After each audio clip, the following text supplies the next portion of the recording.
Tere kõigile, tervitan teid meie õnnistegija Jeesuse Kristuse nimel. Täna on suur reede. Me tähistame neid sündmuseid, mis aastatuhandeid tagasi sündisid ja mille läbi kogu inimkonna ajalugu ja käekäik sai ümber kirjutatud või õigemini sai rajatud õigele suunale. Sooviks täna teid läbi Jumala sõna julgustada ja kinnitada, et ka tänasel päeval Jeesus Kristus on meie kuningas, kes elab ja kes valitseb ja kes täna armastab meid, igat üksikut, ja soovib, et meist iga üksik inimene siin maa peal võiks osa saada tema lunastustööst ja olla lepitatud meie taevase isaga, meie Jumalaga. Tänase jutluse aluseks ma loeks Johannese evangeeliumi 19. salmi peatükist ja alates 28. salmist kuni 30. salmini. Ja selle alapealkiri on Jeesus sureb ristil.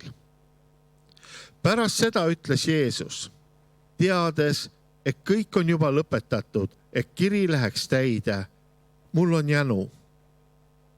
Seal seisis äädika täidis anum, nad torkasid nüüd äädikaga immutatud käsna isopiroo otsa ja ulatasid selle tema suu juurde.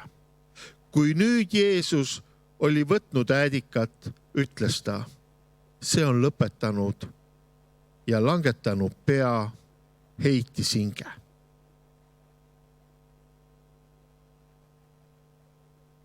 Jeesuse sõnad, see on lõpetatud, näitab, et Jeesus täitis oma missiooni. Kuid Jeesuse puhul näeme, et ta läks lõpuni, takistusi, mis tema tee peal ees oli palju. Oli selleks siis Herodes, kes juba varakult püüdis Jeesust tappa, või oli selleks rahvahulk, kes Naatsaretis püüdis teda ülepeakaela pangalt alla tõugata.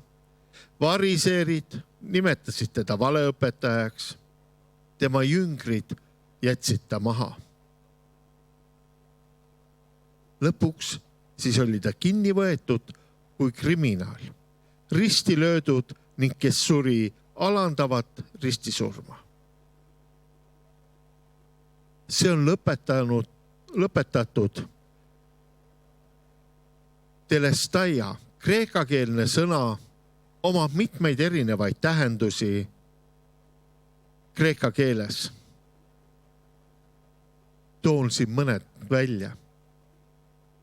Esiteks, sulane, kes on lõpetanud oma tööülesande, ütleb oma isandale, telestaia.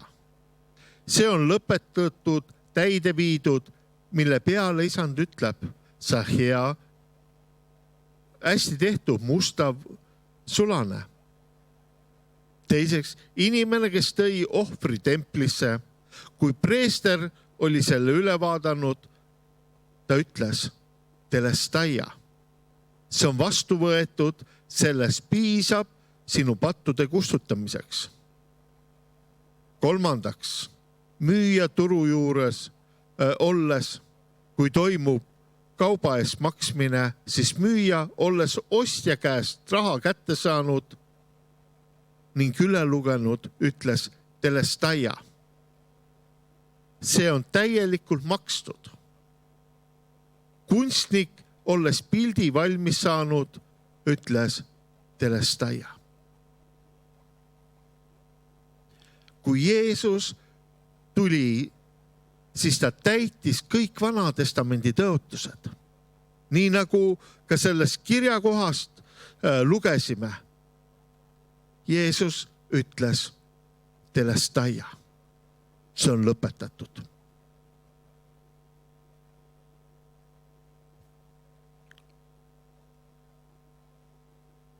Üks lugu räägib, kreeklastel oli selline unikaalne jooksuala olümpiamängudel. Võitja ei olnud see, kes esimesena lõpujoone ületas. Võitja oli see, kes jõudis lõpujoonele ja kelle tõrvik ikka veel põles. See oli tõrvikuga jooksmine.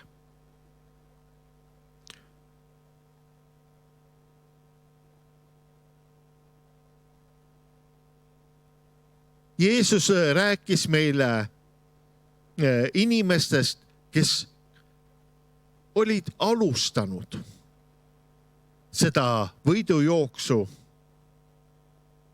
kuid kes ei olnud teekonda lõpetanud.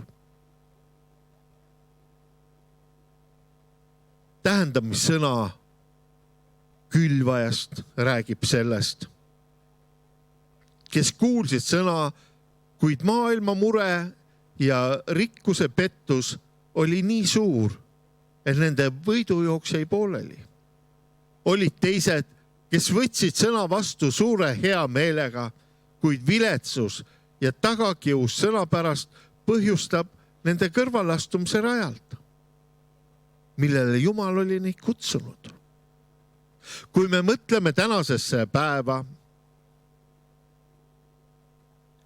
see, mille keskel me täna elame, siis kogu meie enamus inforuumist ja uudistest täidavad COVID-19 puutuvad olukorrad. Enamus meedia kõige peamised küsimused ja need seisukohad on, palju inimesi testiti, palju oli haigestunuid, palju inimesi sures, kui paljud inimesed vajavad haiglaravi, siis kogu selles koroonaviirusega põhjustatud piirangud, mis on meie riigis ja üle maailma erinevatest riikidest, kui palju need mõjutavad meie igapäevaseid toimetamisi, toimetulekuid, inimsuhteid. On inimesi, kes on selle tõttu töö kaotanud. Nad ei tea, mis toob homne päev, kas nende asutused saavad uuesti uksed avada, et töö võib igapäevaselt edasi minna ja nii edasi. Me näeme, et kogu selle info külluse keskel jääb tegelikult tänasel päeval kuidagi tahaplaanile või varju need sündmused, need pühad, mis tegelikult on ju hakkavad pihta Jeesuse Kristuse vangistamise, suurreedega, Jeesuse ristisurmaga, vaikse laupäevaga ja pühapäeva hommikul ülestõusmispühadega. Sellest infost eriti palju me ei kuule midagi. Aga see on ju peamine. See on kõige enam tähtsust omav ja ka nende pühade keskel, et me mõtleksime nende sündmuste peale, mis sündisid mitu tuhat aastat tagasi, mis muutsid inimese suhte koos Jumala suhtes teistsuguseks, kus tuli lepitus. Inimkonna ajalugu hakkas käima uut teed.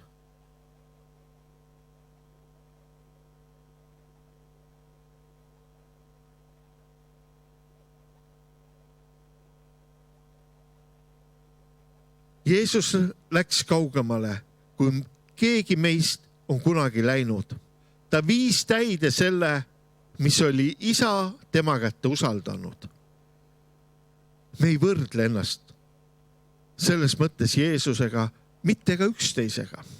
Sest Jumal on meile kõigile andnud oma tee, oma võidujooksu ja selliselt tuleb meil olla kindel selles, et me täidame selle, mis Jumal on meile andnud teha. Jeesuse missioon oli lunastada inimkond. Võtta meie koht ristil ning tasuda patuvõlg. Meie ei oleks saanud seda nagunii kunagi teha, sest ainult Jeesus oli ilma patuta. Sellest räägib meile Piibel Hebrea kirja 4. peatükis ja 15. salmis ja Jumala sõna ütleb seal nii, sest meil pole niisugune ülempreester, kes ei suuda kaasa tunda meie nõrkustele, vaid selline, kes on olnud kõigiti kiusatud, nii nagu meie ja siiski ilma patuta. Tema oli Jumala poeg ja sündis neitsist. Niisiis on Jeesus Jumala poeg, kes täitis talle isa poolt antud missiooni. Meil tuleb joosta meie võidujooksu.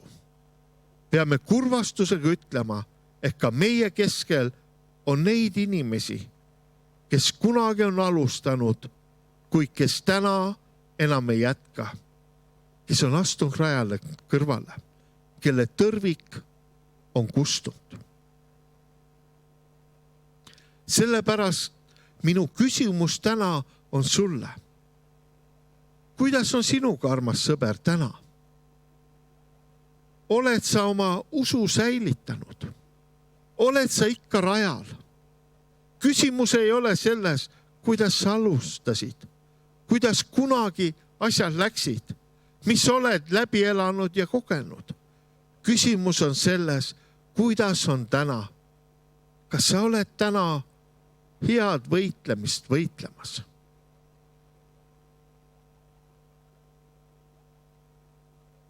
Selleks, et jõuda eesmärgile, on vaja maksta hind.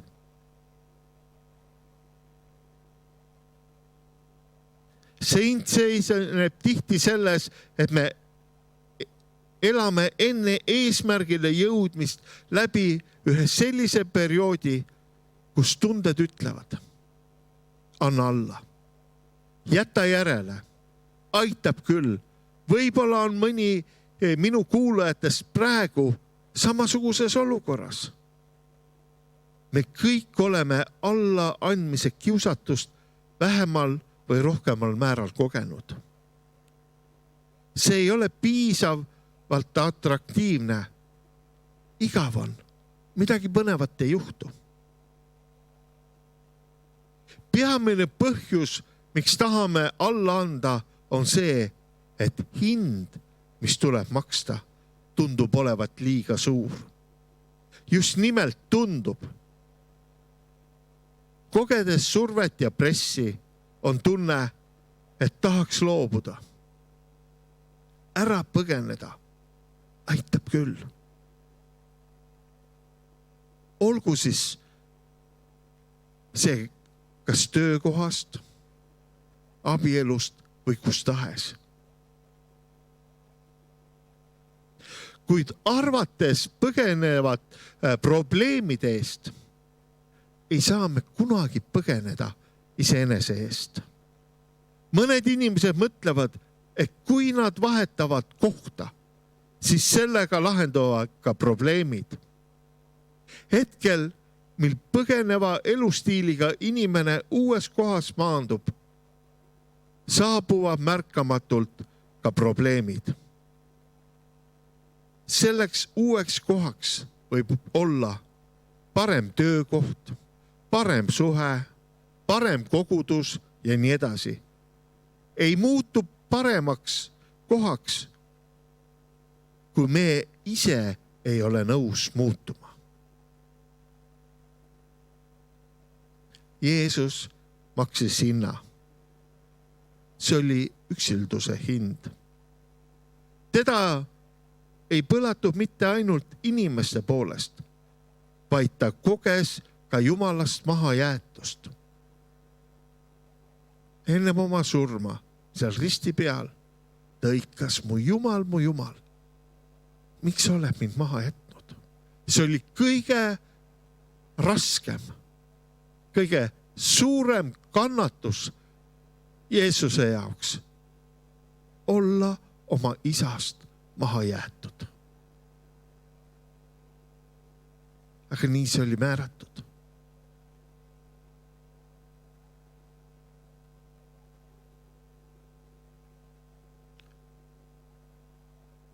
Muutused võivad kaasa tuua alati valu.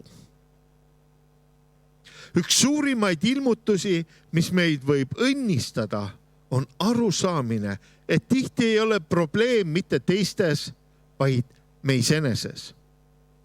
Üllatus võib mõnel juhul osutuda päris suureks, kui avastame, et muutuma peame ennekõike meie, mitte teised.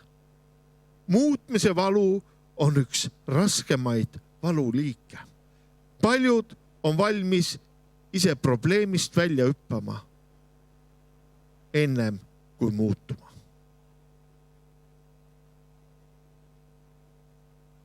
Siinkohal on oluline, et oleme valmis tunnistama oma jõuetust. Nõrkus ei ole mitte see, kui sa ei suuda kõigega toime tulla. Nõrkus on see, kui me ei julge oma puudustele silma vaadata ning abi paluda.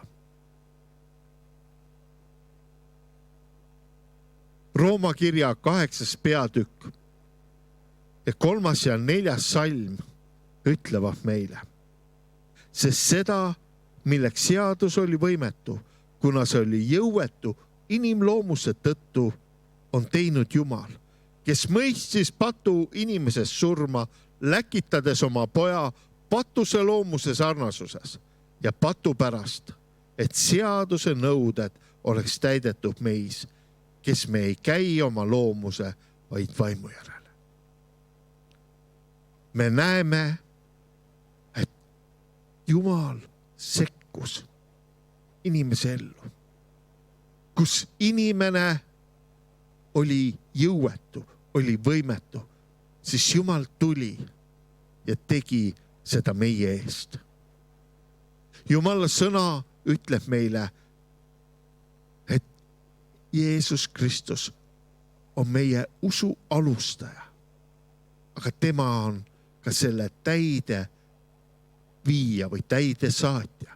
Ta teeb seda koos meiega, meie läbi ja meie sees. Ja siin, kus meie oleme võimetud ja jõuetud, siis tema tuleb meile appi. Tema toetab ja tema julgustab ja kinnitab meid. Ma tahan rääkida siin ühe loo ühest maratoni jooksjast. See oli võistlus, kus kõik võistlejad olid juba lõpetanud. Isegi võitjad oli autasustatud ja osa pealtvaatajatest juba läinud ära koduteele. See ometigi võistlus kestis, sellepärast üks mees oli veel rajal.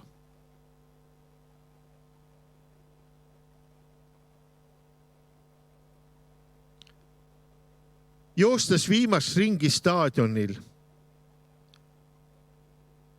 oli selle jooksja põlv lõhki ning tugevalt kinni seotud tema varasemast kukkumisest distantsil. Tema närune ja väsinud välimus tõmbas kohalolijate tähelepanu, kui ta finišijoone ületas. Mis hoidis seda meest rajal? Mis tegi teda kindlaks kuni lõpuni? Pärast jooksu lõpetamist küsiti talt seda. Ta vastas, minu maa ei saatnud mind lihtsalt jooksu alustama. Nad saatsid mind jooksma stardist kuni finišini. Nii ka meie kristlased oleme jooksmas elurajal.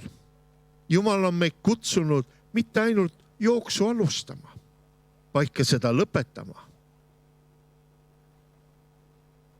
mis olukorras oleksime meie, kui Jeesus oleks Getsemani aias ahastuses alla andnud või siis, kui naelad tema kätest ja jalgadest läbi löödi, oleks ütelnud, aitab, enam ei jaksa. Meid ei oleks täna siin. Nii ka meie oleme kutsutud mitte ainult startima, vaid ka finiseerima selle põleva tõrvikuga. Aamen. Tahan veel korraks jääda sinuga, armas kuulaja, palvesse. Isa taevas, me täname sind, et ka tänasel päeval me võime taas tõsta oma pilgud ülesse sinu poole.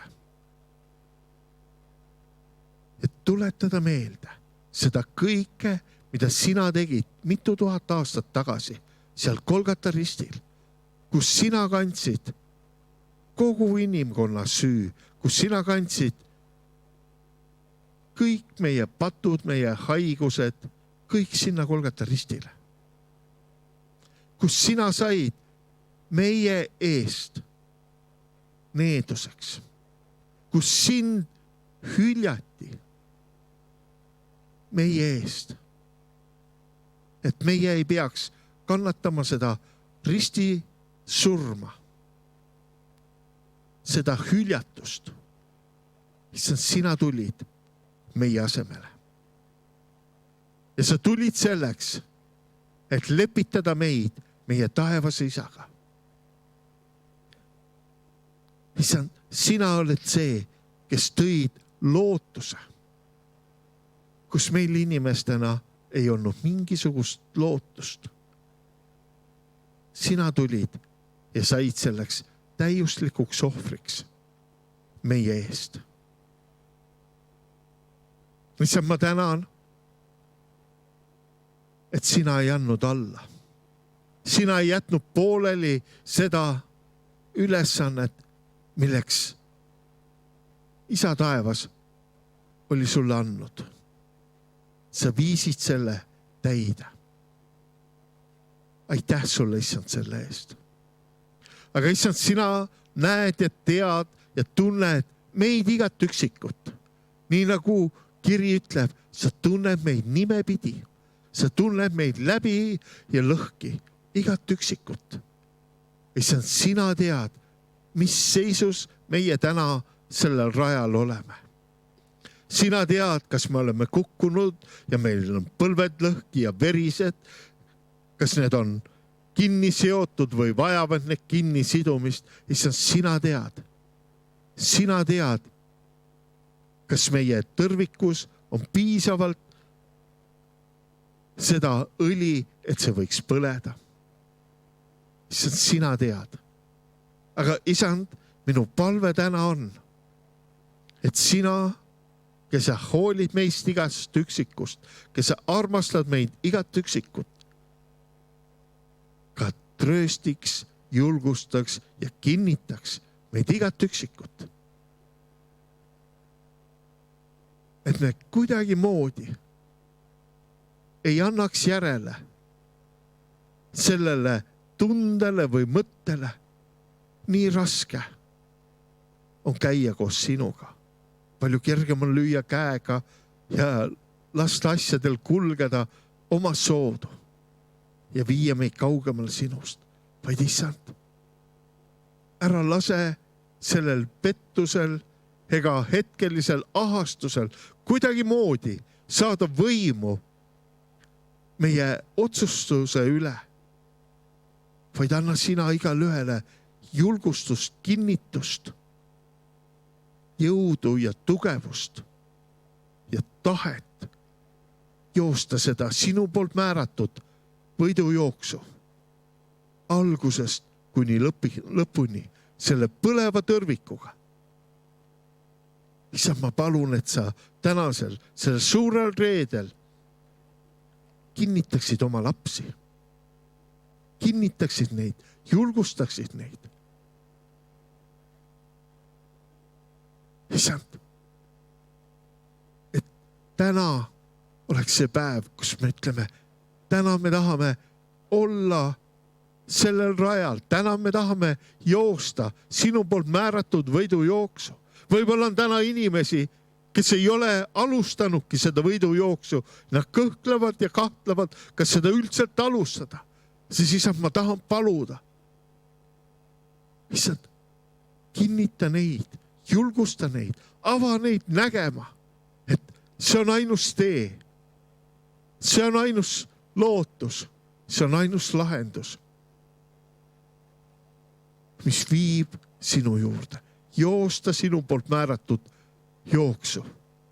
Olla sellel distantsil koos sinuga. Kõigis hetketes, nii rõõmudes kui raskustes. Issand, sina oled meiega. Issand, ja sellepärast ma palun ka, et las see tänane, see suur reede, issand, las need sündmused rääkida meie südamete ja meie meelte vastu. Las need kõnetada meid täna seal, kus me oleme. Kallis püha vaim, ma palun, puuduta meie südame kõige sügavamaid soppe ja räägi meie vastu täna. Tröösti neid, kes vajavad trööstimist. Julgusta neid, kes vajavad julgustamist. Tõsta üles neid, kes vajavad tõstmist. Innusta neid, kes vajavad täna innustamist. Jeesuse Kristuse võimsal ja vägeval nimel. Amen. Las see sõnum julgustada sind. Las see sõnum viia sinu mõtted täna Jeesusele Kristusele, meie õnnistegijale ja päästjale. Las need päevad kõneleda sinu südame vastu, et sa võiksid joosta võidukalt sulle määratud võidujooksu. Issand, õnnistagu sind ja hoidku sind. Issand, laske oma pale paista sinu peale ja olgu sulle armuline. Issand, tõsku oma pale sinu üle ja andku sulle oma rahu Isa, Poja ja Püha Vaimu nimel. Aamen.